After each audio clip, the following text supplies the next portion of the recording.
So before you begin studying the required images, it's helpful to know the basics of the style you'll be reviewing. What is the modernism story? Where did this style emerge? When and why? And most important, what are the defining characteristics and why those particular characteristics? In other words, what does modernism look like and why does it look like that? Always start with the four main categories of characteristics: form, ornament, material, production, or construction. With modernism, the form is probably the most important, and the key word that best defines it is minimal. Why? Why minimalism? What does that mean? What statement were these designers making? What beliefs were they expressing through this, and what were they trying to achieve? I think we can say there were two important but quite different motivating factors, that is, reasons why. One was philosophical, theoretical, idealistic. The other was very pragmatic and practical. One had to do with creating a perfect world. The other was concerned with Germany's economic goals. One reason was closely related to new esoteric developments in the fine arts and based on ideal forms and experiences. The other was concerned with developing forms easily adapted to mass production.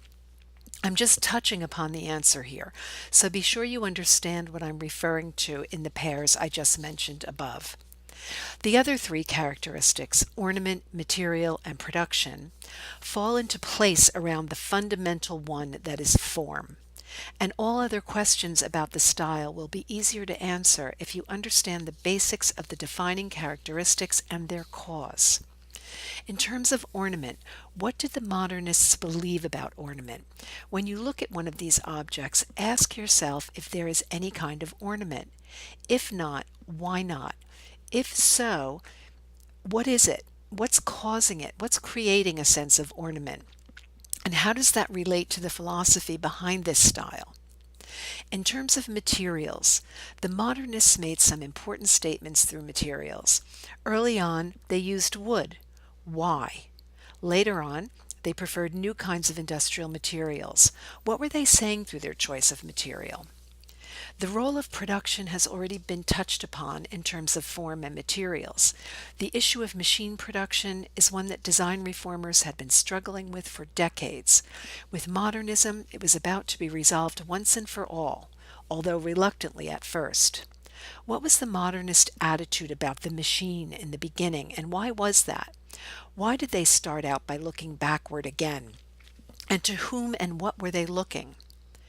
But as we know, that changed by the time the Bauhaus moved to Dessau, and we see that new attitude expressed in form and materials. So with these basic questions answered, your review of the images should be easy. But before we move on, here is something to keep in mind when studying all styles. In the lecture, I mentioned some other factors that contributed to the look, the why, of modernism. You may recall there was the issue of shortages of material after the war in Germany, and there was the concern with cleanliness and keeping materials and details to a minimum for the sake of hygiene. However, they were not the primary reasons. The most important are the two we discussed at the beginning, the idealistic one and the pragmatic one. Those are the ones you want to focus on. The others are just supporting secondary information. I mention this because I find that students often make the mistake of picking up on the minor points at the expense of the most important. And to have the answer marked 100% correct, you have to give the most important information. That's what matters. It also makes studying easier. You don't have to know everything, just the one, two, or maybe three most important things. So be sure for every style you know what the most important characteristics are, what the most important reasons why are, what the most important events were, etc., if there is any other sequence of key things to know. Okay?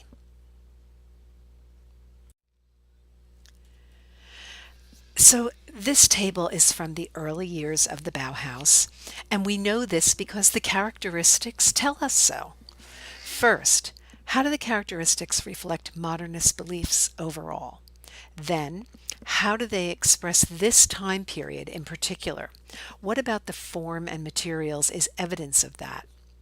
And in terms of production, in these early years, how did the Bauhaus reconcile their fear of or their distaste for the machine with what their mission was supposed to be? The Vasily chair is one of the most famous chairs in history and one of the most iconic of all in modernism. What characteristics make it modern? What inspired this chair? And if one of the modernist goals was to develop completely new, non-traditional forms of furniture, how did they do that here? The masters' houses are special, first and foremost because they're the first complete expressions of the aesthetic we most readily associate with modern architecture, later known as the International style. What are the defining characteristics? And why do we see these particular characteristics? What caused them? Of course, minimalism and the fine arts play a big role here, but go back further. Where did we first see such stripped down forms in architecture, and why were they used? The same with the whiteness. Are these techniques serving the same purpose here? And how does that fit with modernist philosophy? Here's a hint/reminder. The Germans had studied closely and intently all the developments in progressive English architecture of the previous century. So the basics about the Barcelona chair first. Why does it have this name? And while due to the purpose for which it was designed, it is more luxurious than other modern chairs of the era, it is fundamentally a modern design. Why? What characteristics make it so? But there is one characteristic that is not typical of modernism, that is unique to this chair. It is unusual, unexpected, and the thing that makes this chair so important. What is that characteristic? It's important because it makes a very literal statement about the most fundamental ideals of modernism, about timelessness and the universal. What is the connection between those values and this unique characteristic? So while the Bauhaus is expanding in Germany, an equally important and similar development is unfolding in France under the direction of the only real modernist there, Le Corbusier. His philosophy of purism is closely related to the qualities of timelessness and universality mentioned above, but he comes at them from a different point of view. What are the defining characteristics of this space? How do they express modernist philosophy in general? But most important, how do they express Le Corbusier's application of purism?